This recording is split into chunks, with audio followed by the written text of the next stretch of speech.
روژا سێشەمێ لە مۆسکۆ سەرۆکێ رووسیا ڤلادیمیر پوتین و سەرۆکێ چینێ شی ژینپینگ سۆزدان کو هەواڵبەندیە خوا بەهێزتر بکەن لە دژی کوریا باکوور.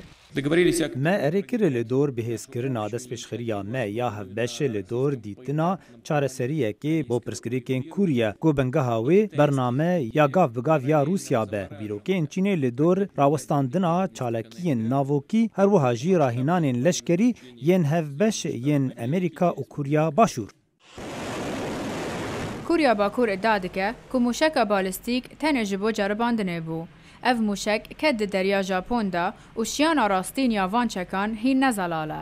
Ev yazdemîn mûşek bû ku tê avêtin di vê salê da. Ev yek tirsê diriz dike ku rengê avêtina van mûşekan bigehe Amerîka. Roja duşemê, Serokê Amerîka Donald Trump li ser Twitter nivîsî ku Kurya Bakur mûşekek din avêtine û wî pirsî gelo Serokê Kurya Bakur Kim Jong-un tiştekê baştir tune di jiyana xwe da bike. Roja êniyê Trump li Koşka Spî axiftina xwe da li tanîş Serokê Kurya Başûr Moon Jae-in û Trump got ku Amerîka êdî bên fireh nabe beramber Kurya Bakur. The era of strategic patience. سردما بینفرهیا استراتیجی لهمبر رژیما کوریا باکور تکچو به سالان تکچو او بینفرهی نما. ناکوکیین دگل کوریا باکور رنگ به بابت سرکه دم پوتین شی و سروکن دنین G20 دگل ترامپ لهمبرگ کومبن.